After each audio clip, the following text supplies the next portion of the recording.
நான் பேச வந்திருக்கிற நேரம் மட்டும் இக்கட்டான நேரம் அல்ல. எனக்கு கொடுத்திருக்கிற தலைப்பும் ஒரு நெருக்கடியான தலைப்பு. சமையல் அறையில் இருக்கின்ற அஞ்சரை பெட்டியில்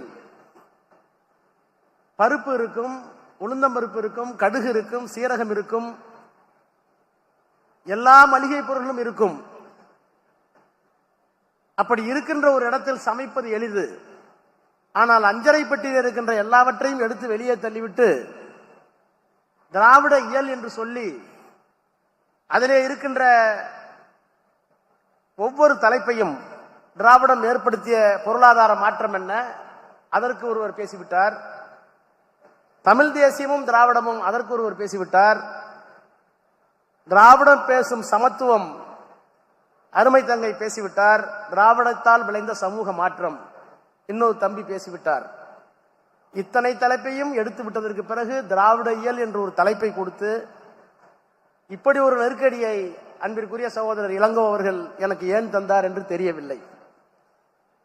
என்றாலும் கூட இன்றைக்கு பேசு பொருளாக இருக்கின்ற இந்த திராவிடவியல், திராவிட தத்துவம், இவற்றை வழக்கறிஞர்கள் தெரிந்து கொள்ள வேண்டும் என்பதற்காக மட்டுமல்ல, வழக்கறிஞர்கள் மூலமாக பரப்பப்பட வேண்டும் என்கின்ற நல்ல எண்ணத்தில் இந்த கருத்தரங்கத்தை திராவிட இயல் கருத்தரங்கம் என்று வடிவமைத்திருக்கின்ற சட்டத்துறைக்கு, என்ஆர் இளங்கோ அவர்களுக்கு, அவரோடு பணியாற்றுகின்ற வழக்கறிஞர் பெருமக்களுக்கு என்னுடைய நன்றியை, பாராட்டுதலை முதலில் நான் தெரிவித்துக் கொள்கின்றேன். திராவிடம் உண்டா இல்லையா, திராவிடம் பொய்யா உண்மையா, திராவிடத்தால் வாழ்ந்தோமா வீழ்ந்தோமா என்றெல்லாம் விவாதங்கள் நடந்து கொண்டிருக்கின்ற இந்த நேரத்தில், இந்த ஆட்சி திராவிட மாடல் ஆட்சி என்று நம்முடைய மாண்புமிகு முதலமைச்சர் அவர்கள் இந்தியாவிற்கே பறைசாற்றிக் கொண்டிருக்கின்ற இந்த நேரத்தில், திராவிடத்தால் விளைந்த நன்மைகளை மறந்துவிட்டு பேசக்கூடிய புல்லூர்விகள் நடமாடுகின்ற ஒரு நேரத்தில் இந்த தலைப்பை கற்றறிந்த வழக்கறிஞர் பெருமக்கள் கேட்க வேண்டும் என்பதற்காக வழங்கியிருக்கிறார்கள். எது திராவிடம் என்று வரையறுக்க வேண்டும் என்றால், நிலத்தால் திராவிடம் வரையறுக்கப்பட்டது ஒரு காலத்தில். வட வேங்கடம் முதல் குமரி ஆயிடை என்று இலக்கியம் பேசுகிறது. நிலப்பரப்பால் இருந்த திராவிடம் இருந்தது, மொழியால் இருந்த திராவிடம் இருந்தது. கன்னடமும் கலிதெலுங்கும் கவின் மலையாளமும் தாயே தமிழே உன் உதிரத்தே ஒதித்தெழுந்தே ஒன்று பல ஆயிடினும் ஆரியம்போல் உலக வழக்கு அழித்து ஒளிந்து சிதையா உன் சீரிழமை என்று சொன்ன நேரத்தில் திராவிடம் மொழியால் வாழ்ந்தது, நிலத்தால் வாழ்ந்தது, மொழியால் வாழ்ந்தது. அதற்கு பிறகு பண்பாட்டு தளத்தில் அது வாழ்ந்தது. திராவிட பண்பாடு என்ற ஒரு மிகப்பெரிய பண்பாட்டை கே பிள்ளை அவர்கள் தமிழக வரலாறும் பண்பாடும் என்ற நூலிலே தொகுத்து வழங்கியிருக்கிறார். சுருங்க சொல்ல வேண்டும் என்று சொன்னால், அக்னி நம்முடைய பண்பாட்டில் இல்லை, யாகம் நம்முடைய பண்பாட்டில் இல்லை. நெருப்பை வழிபடுவது திராவிட மரபு அல்ல, அது ஆரிய மரபு. குடமுழுக்கு என்று சொன்னாலும், இறந்தவர்களை குளிப்பாட்டுவதாக இருந்தாலும், புனித நீர் ஆட்டுவதாக இருந்தாலும் தண்ணீரை பயன்படுத்துவதுதான் திராவிடம் பண்பாட்டில் இருக்கிறது. என்ன காரணம்? ஆரியம் குளிர் பிரதேசம் இருந்த காரணத்தினால் அவர்களுக்கு தீ தேவைப்பட்டது, நாம் வெப்ப பசத்தில் இருந்த காரணத்தினால் நமக்கு தண்ணீர் தேவைப்பட்டது. எனவே பண்பாட்டில் நீர் தொடங்கி சாப்பிடுகின்ற சாப்பாடு வரை பண்பாட்டில், திருமண முறையில் திராவிடம் தனி அடையாளத்தோடு இருந்தது. இப்படி நிலத்தில், மொழியில், பண்பாட்டில் எல்லா தளங்களிலேயும் திராவிடம் கண்டறியக்கூடிய ஒரு திடமான பொருளாக, வரலாறாக இருந்தது என்பதை நம்முடைய முன்னோர்கள் தொகுத்தார்கள். ஆனால் இன்றைக்கு என்ன சொல்லுகிறார்கள்? எது திராவிடம்? திராவிடம் இல்லை என்று சொல்லுகிறார்கள். ஆனால் திராவிடம் இல்லை என்று சொல்லுகிறவர்களே ஆரியம் இல்லை என்று சொல்லுகிறார்களா என்றால், நிர்மலா சீதாராமன் வரை ஆரியம் இருப்பதை ஒப்புக்கொள்ளுகிறார்கள். ஆரியவர்தனம் என்று ஒப்புக்கொள்கிறார்கள், ஆரிய சமாஜத்தை ஒப்புக்கொள்ளுகிறார்கள், ஆரியம் என்கின்ற வரலாற்று உண்மையை ஒப்புக்கொள்ளுகிறார்கள், ஆரியம் என்கின்ற பண்பாட்டை ஒப்புக்கொள்ளுகிறார்கள். ஆக ஆரியம் இருக்கிற காரணத்தினால் திராவிடத்தை மறுக்க வேண்டுமா? ஆரியமும் திராவிடமும் இந்த மண்ணினுடைய இரண்டு பண்பாட்டு கூறுகள் என்பதை எல்லா வரலாற்று தரவுகளோடும் நிறுவியிருக்கிறார்கள். அது பி.டி. சீனிவாச ஐயங்காரா, அதற்கு பிறகு கே பிள்ளையா, நீலகண்ட சாஸ்திரியா, வரலாற்றினுடைய எல்லா ஆசிரியர்களும் இந்த மண்ணில் இரண்டு பண்பாடு இருந்தது. ஒரு பண்பாடு தமிழை அடிப்படையாக கொண்ட திராவிட பண்பாடு, அதனுடைய கிளைமொழிகளோடு சேர்ந்து.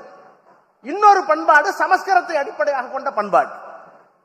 நான் இன்னும் சொல்லுகிறேன், திராவிட இயக்கம் எது, திராவிட இயல் என்று சொன்னால், சுருக்கமாக நான் சொல்ல வேண்டும் என்று சொன்னால் பலருக்கு குழப்பம் வரும். எப்போது பெரியார் வந்தார்? பெரியார் தமிழை காட்டுமிராண்டி என்று சொன்னார். அப்படி சொன்னா அண்ணாவை ஏற்றுக்கொண்டாரா? அண்ணா பெரியாரை விமர்சித்ததில்லையா? சட்டமன்றத்தில் பெரியாரை பேசியதில்லையா? இவையெல்லாம் இன்றைக்கு இருக்கின்ற புல்லுருவிகள் குறுக்குத்தனமான கேள்வி. பெரியாரை விமர்சிப்பதற்கெல்லாம் ஒரு நாணயம் வேண்டும். அந்த நாணயம் எது தரப்பில் எவனுக்கும் இல்லை என்பதை நாம் துணிந்து சொல்லலாம். பெரியார் சொன்னார், என் நிலைகளை நான் மாற்றியிருப்பேன். பெரியார் சொன்னார், என் நிலைகளை நான் மாற்றியிருப்பேன், பொய் சொல்லி இருப்பேன், ஆனால் எதையும் எனக்காக செய்ததில்லை, இந்த மக்களினுடைய இழிவு போக வேண்டும் என்பதற்காக செய்திருப்பேன். அவர் ஒன்று பொய் நிலைகளை மாற்றி இருக்கிறார், பொய் சொல்லி இருப்பார். ஆனால் அவர் பார்க்க விரும்பிய சமுதாயம் எதுவோ அதற்காக அதை பயன்படுத்தினார். பெரியாருக்கு இருக்கிற மிகப்பெரிய அடையாளம் எது? 1980களில் 1950களில் அந்த குடும்பம் மிகப்பெரிய வருமான வரியை கட்டிய குடும்பம், சொல்லிக் கொள்வதற்கு சாதி பெருமிதம் இருந்த குடும்பம்.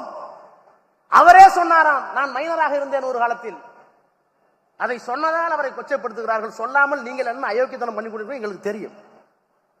ஆக ஒரு ஆணாக பிறந்து பெண்ணுக்காக போராடியவன், ஒரு முதலாளியாக பிறந்து தொழிலாளிக்கு போராடியவர், உயர்ந்த பெருமிதம் கொள்ளுகின்ற சாதி என்று சொல்லுகின்ற ஒரு சாதியிலே பிறந்து ஒடுக்கப்பட்ட தாழ்த்தப்பட்ட மக்களுக்காகவும் போராடியவன். இந்த அடையாளத்தோடு இந்தியாவில் இன்னொரு தலைவன் இல்லை என்பதை நாம் தெரிந்து கொள்ள வேண்டும்.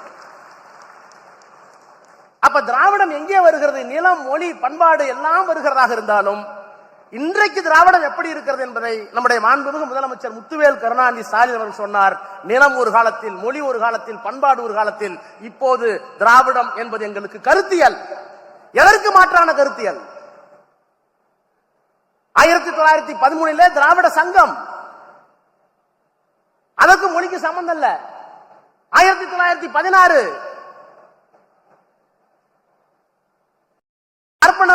அறிக்கை கொடுத்தார்கள், தென்னிந்திய நல உரிமை சங்கம், அப்பவும் மொழிக்கு சம்பந்தம் இல்ல. திராவிட இயக்கத்தினுடைய மூலவர்கள் தமிழர்கள் இல்லை என்று குற்றச்சாட்டு உண்டு, அதற்குள்ளே நான் போக விரும்பவில்லை. 13 தொடங்கிய போது, 16 தொடங்கிய போது மொழிக்கும் இந்த இயக்கத்துக்கு சம்பந்தம் இல்ல. சமத்துவம் தான் கேட்டாங்க, கல்வியில உரிமை கேட்டாங்க, வேலை வாய்ப்புல உரிமை கேட்டாங்க. பார்ப்பனர் அல்லாத ஒரு அறிக்கை வந்தது. 1925க்கு பிறகு சுயமரியாதை இயக்கம் வந்தது. சுயமரியாதை இயக்கம் வந்ததற்கு பிறகுதான் தந்தை பெரியார் திராவிட இயலில் கடவுள் மறுப்பை, சாதி மறுப்பை, மத மறுப்பை கொண்டு வந்து சேர்த்த ஆண்டு 1925. 1944 வரை சுயமரியாதை இயக்கம். அவர் ஏன் கடவுளை தொட வேண்டும்? நான் சாதியை ஒழிக்க வேண்டும் என்று நினைத்தேன். அது மதத்தில் இருப்பதாக சொன்னார்கள். மதத்துக்கு யார் காவலாளி என்று கேட்டேன். கடவுள் என்று சொன்னார்கள். அந்த கடவுளை நான் ஒதுக்க துணிந்து விட்டேன்.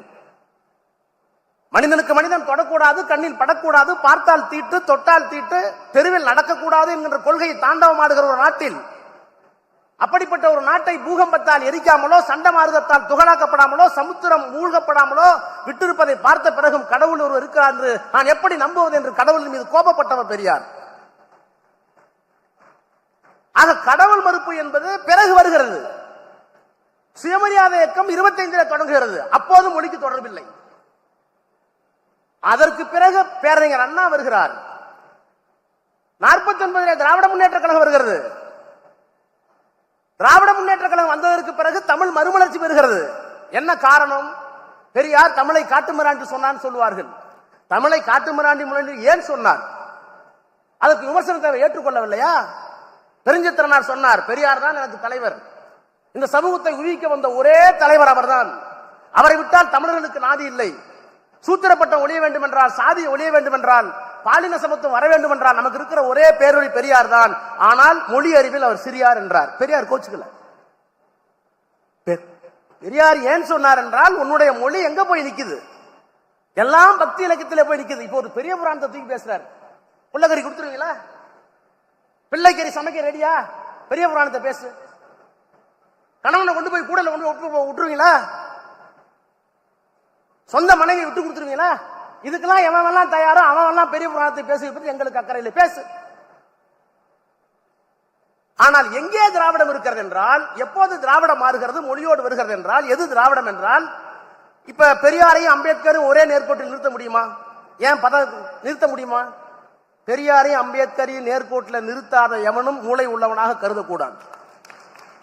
மதம் ஏன் வேண்டாம் என்று சொன்னார் பெரியார். பெரியார் சொன்னா பெரியார் நீங்க உங்களுக்கு பிடிக்காது. நான் சொல்றேன், இந்து மதத்தினுடைய சாரம்சம் என்ன? பிலாசபி ஆஃப் இந்துவிசம் எடு, 4 தானே. கிரேடட் இன்இக்வாலிட்டி, கிரேடட் இன்இக்வாலிட்டி முதல் கருத்து. இரண்டாவது கருத்து படிக்க கூடாத, டெப்ரிவேஷன் ஆஃப் எஜுகேஷன். மூன்றாவது பேன் ஆன் ப்ராப்பர்ட்டி. மூன்றாவது உமன் எம்பவர்மெண்ட்,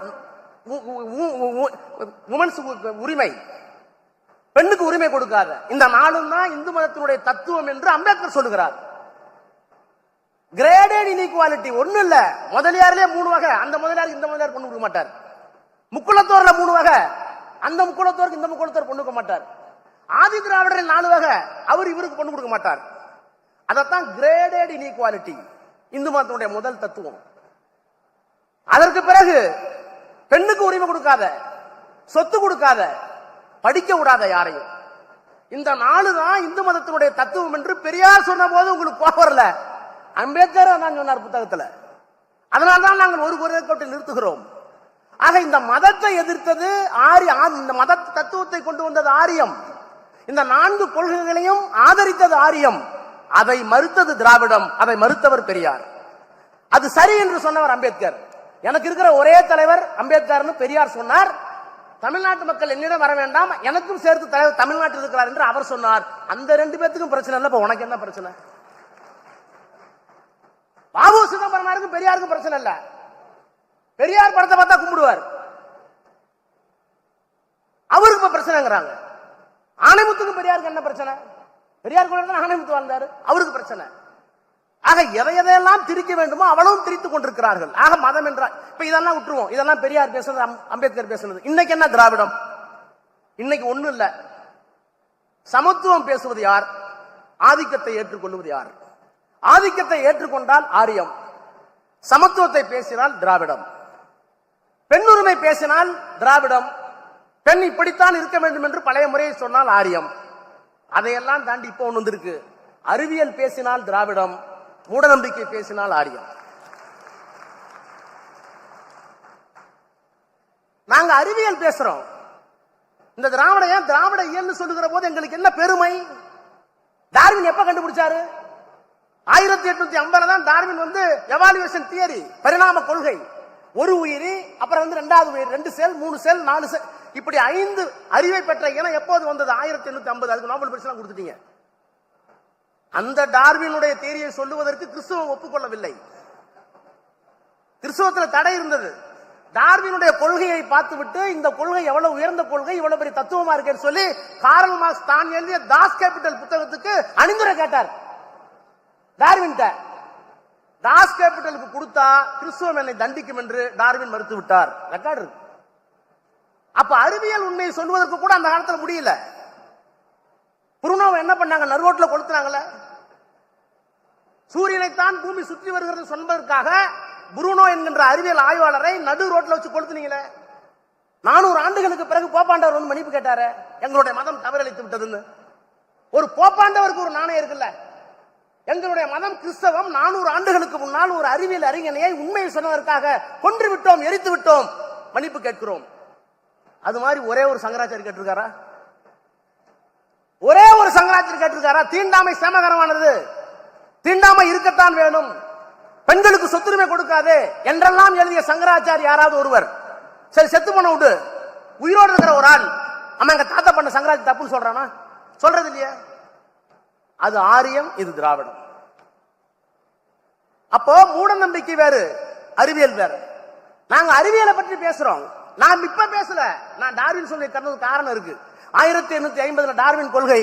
ஆனால் 2000-3000 ஆண்டுகளுக்கு முன்பால் தொல்காப்பியம் சொல்லுகிறது, ஒன்றறிவதுவே உற்றறிவதுவே, இரண்டறிவதுவே அதனோடு நாக்கே, மூன்றறிவதுவே அதனோடு மூக்கே, நான்கறிவதுவே அதனோடு கண்ணே, ஐந்தறிவதுவே அதனோடு மனனே, செவியே, ஆறறிவதனே அதனோடு மனனே.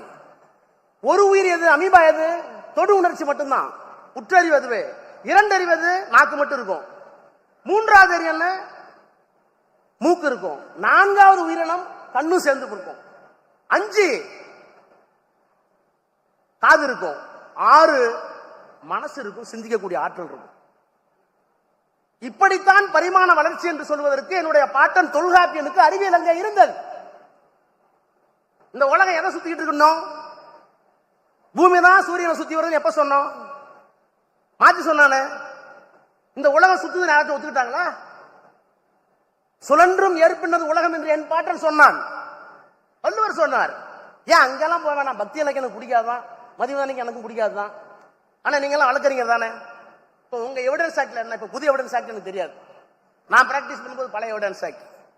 சோர்ஸ் ஆஃப் எவிடன்ஸ் என்ன? சோர்ஸ் ஆஃப் எவிடன்ஸ் 3 தான். Documentary evidence, direct evidence, customary evidence. இந்த 3 தானே. இந்தியன் எவிடன்ஸ் ஆக்ட்ல அதான் இருந்தது. எப்ப கொண்டு வந்தீங்க? 1800 கொண்டு வந்தீங்க, மெக்காலா கல்வி முறைக்கு பிறகு. ஆனா எங்க பக்தி இலக்கியத்தில் இருக்க, திருவிளையாடபுரத்தில் இருக்க, சுந்தரனார் இன்னொரு பேர் வந்து எடுத்திருப்பாரு. அவர் தான் கொடுத்த வாக்குறுதியை மீறி கல்யாணம் பண்ணிக்க போவாரு. திருமணம் பண்ணிக்க கூடாது. அவரு திருமணம் பண்ணிக்க போறாரு சுந்தரர். அதை தடுத்து ஆட்டுக்கொள்வதற்கு சிவபெருமான் வர்றார். கதை போய், ஆனா எழுதி வச்ச நேரத்தில் என்ன இருக்குன்னு பாருங்க. கல்யாணம் பண்ணிக்க கூடாது என்பது ஏற்கனவே அவருக்கு விதிக்கப்பட்ட விதி. அதை தாண்டி சுந்தரர் திருமணம் செய்து கொள்ள போகிறார். ஒரு அடிமை திருமணம் செல்லக்கூடாது அப்ப இருக்கு. அப்ப சிவபெருமான் போய் சொல்றாரு, நீ எனக்கு அடிமை திருமணம் பண்ணக்கூடாதுங்கிறாரு. நான் ஒரு பிராமணன், எப்படி நான் ஒரு அந்தனர் எப்படி பிராமணா இருக்க, அடிமையா இருக்க முடியும்? நான் சூத்திரம் இல்லையே. நான் அடிமை என்பதற்கு என்ன? அப்ப கேட்கிறார் சுந்தரர், நான் அடிமையா? காட்டு. ஆட்சியில், ஆவணத்தில், அன்றி காட்சியில் 3இல் 1 காட்டுவாய்.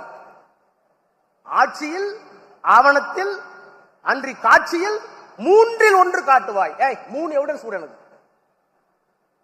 தமிழை எழுதி வச்சிருக்கான். இலக்கிய முட்டாள்தனமா இருக்கலாம், ஆனால் இன்னைக்கு இருந்த நடப்பு எவிடன்ஸ் ஆக்ட் எங்கள்கிட்ட இருந்திருக்கு, அறிவியல் இருந்திருக்கு, எல்லாம் இருந்திருக்கிறது. இந்த திராவிட இல்லைன்னா எதுன்னா மொழி, பகுத்தறிவு, சமூக நீதி. எதற்காக சொல்றேன்னா, இந்த திராவிட இல்லைங்கிறத போய்ங்கிறான்ல, தமிழுக்குன்னு தனி இதெல்லாம் இல்லைங்கிறான்ல, அதுக்கு சொல்ல வரேன். சமூக நீதி. அப்ப கிரேடட் இன்இக்வாலிட்டி, மதம், சாதி ஒளிந்த ஒரு தமிழ் சமுதாயம் இந்த மண்ணில் இருந்தது. அந்த மாண்பை மீட்டெடுப்பதுதான் திராவிடம். திராவிடம் என்பது வெறும் சமூக நீதி மட்டும் அல்ல. திராவிடம் என்பது நம்ம மொழிக்கான பெருமையை சேர்த்து. ஏன்னா இந்த மொழிதான் சமத்துவம் பேசினுச்சு, இந்த மொழிதான் அறிவியல் பேசினுச்சு, இந்த மொழிதான் அறிவியல் கூறுகளை கொண்டது. இது சமஸ்கிருதத்தில் இல்லை, ஆரியத்தில் இல்லை.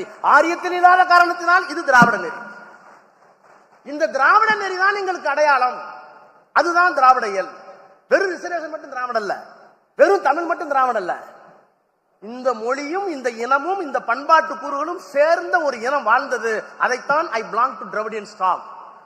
When I am claiming there is a Dravidian stock, we are having something distinct, something different to offer to at large to the nation. எங்கள் இனத்திற்கு ஒரு சிறப்பு இருக்கிறது. நான் திராவிடன் என்று சொல்லிக் கொள்வதில் பெருமைப்படுகிறேன். ஏனென்றால் இந்த உலகத்திற்கு வழங்குவதற்கு எங்களிடத்திலே தனித்த அடையாளம் உள்ள வேறுபட்ட கொள்கைகள் இருக்கிறது. அந்த கொள்கை வேறு எவனிடத்தில் இல்லை என்று பொருள். எனவே இதுதான் திராவிடம், இதுதான் திராவிட நெறி, இதுதான் திராவிட இயல். எனவே நிலமாக இருந்தது, மொழியோடு இருந்தது, பண்பாட்டோடு இருந்தது. அது இப்போது எங்கே என்று கேட்கிறார்கள். இவையெல்லாம் கலந்த கலவையாக இன்றைக்கு திராவிடவியல் கருத்தியலாக இருக்கிறது. அந்த கருத்தியல் ஆரியம் சொல்லுகின்ற அனைத்திற்கும் எதிராக இருக்கிறது.